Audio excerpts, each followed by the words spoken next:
কে খালি করলো এই নাফিসার মায়ের বুকটা? তাকে তো সরকার ধরে ফেললো, মানে প্রশাসন ধরে ফেললো। বিচার হবে? বিচার কিভাবে হবে? এই জমিনের ভিতরে ইসলাম কায়েম এখনো হয় নাই, আর দর্শনের বিচার করা হবেও না। কে বলছে? নাফিজার বাবা। নাফিজার বাবা স্পষ্ট সরকারের সাথে চ্যালেঞ্জ তুলে দিয়েছে, বিচার চাই না। বিগত 55 বছরে কোনো বিচার করা হয় নাই, তাই আর আমি বিচার চাই না, বিচার পাবো না, আমি লিখিত দেবো। কে বলছে? এর চেয়ে জমিনে থাকার চেয়ে মৃত্যুবরণ করা ভালো। আপনাদের লজ্জা থাকা উচিত। আজকে একজন বাংলার নাগরিক আপনাদের সাথে চ্যালেঞ্জ করছে যে নাফিসাকে হত্যা করছে, এই হত্যার বিচার আপনি করতে পারবেন না, পারবেন না, পারবেন না। লিখিত দেবে, আপনি দেখিয়ে দেন, আপনি দেখিয়ে দেন বাংলাদেশের ভিতরে বিচার শুরু হয়ে গেছে। আপনি জনতার সামনে মুখামুখি করে ফাঁসি দিয়ে দেন, লক্ষ লক্ষ মানুষ দেখুক কি করে পারলো 8 বছরের শিশু নাফিসাকে ধর্ষণ করে তারপরে হত্যা করতে। দেহ থেকে মাথাটাকে আলাদা করে দিল, শরীর থেকে হাতটাকে বিচ্ছিন্ন করে দিল। কেন? এই জমিনের ভিতরে এই রকমের ধর্ষণ আর কত দেখবো?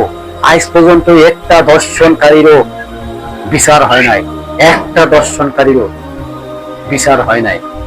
আজকে যে সমস্ত মানুষ এরকমের জিনার সাথে লিপ্ত আছে, তাদের বিচার এই জমিনে আজ হবে। নাফিজার বাবা স্পষ্ট সরকারের কাছে ঘোষণা দিয়ে দিয়েছে যে আপনি বিচার করতে পারবেন না। আজ পর্যন্ত 55 বছর বয়সে আমি এই জমিনে কোনো বিচার, মৃত্যুদণ্ড হইতে দেখি নাই। আসলে কথাটা কিন্তু সত্য বলছে। আমার বয়সে যেটুকু দেখছেন না, আমিও দেখি নাই। নাফিজার বাবা তো দেখে নাই, হাফিজার বাবা তো দেখে নাই, আমিও দেখি নাই। আসলে কথাটা রাইট। যতটা ধর্ষণকারীরা জেল থেকে ছাড়া পেয়ে গেছে, এই সমস্ত ধর্ষণকারীদেরকে ধরে ধরে যদি ফাঁসি দিত, আজকে এই জমিনে আমি আল্লাহ তাআলার সাথে নিজেই সাক্ষী রেখে আছি যে এই সমস্ত ধর্ষণকারীরা পালিয়ে বেড়াইতো, আর এই জমিনের কোনো ধর্ষণ হইতো না। এখন যারা যারা স্বরাষ্ট্রমন্ত্রী এবং যারা যারা আছে আইনমন্ত্রী হিসেবে, যারা যারা বলছে এখানে আইনের কিছু সমস্যা আছে, আরে আইনের কিসের সমস্যা আছে? তোমরা না রাষ্ট্রের প্রধান শীর্ষ নেতারা, তোমরা এখনো পারছো না একজন ধর্ষণকারীকে ফাঁসির রায় দিতে? তোমরা কিভাবে রাষ্ট্র চালাবা? এটি আমাদের কোনো কথা না, সাধারণ মানুষের কথা। তুফান শুরু হয়ে গেছে বাংলার জমিনে।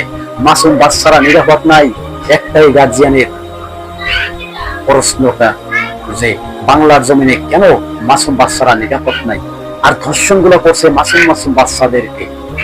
আপনি জানেন যে হাফিজাকে হত্যা করছে, ওই হাফিজার বয়স ছিল 8 বছর, কিন্তু তার এখনো মাথার মগজের ভিতরে কোনটা ভালো কোনটা খারাপ তার মাথার মগজে এখনো আসে নাই। বাদ দিলাম সে মাসুম একটা বাচ্চা, সে কিসের অন্যায় করছে? আরে মাসুম বাচ্চারা কোনোদিন অন্যায় করতে পারে? আর এই অন্যায় আপনারা রাগ করে নাকি কোনো পিছনে শত্রুতা করে এই বাচ্চাকে হত্যা করা হয়েছে, এই বাচ্চাকে নির্যাতন করা হয়েছে? তার সঠিক বিচার এই বাংলার 18 কোটি মানুষ দেখতে চায়। আর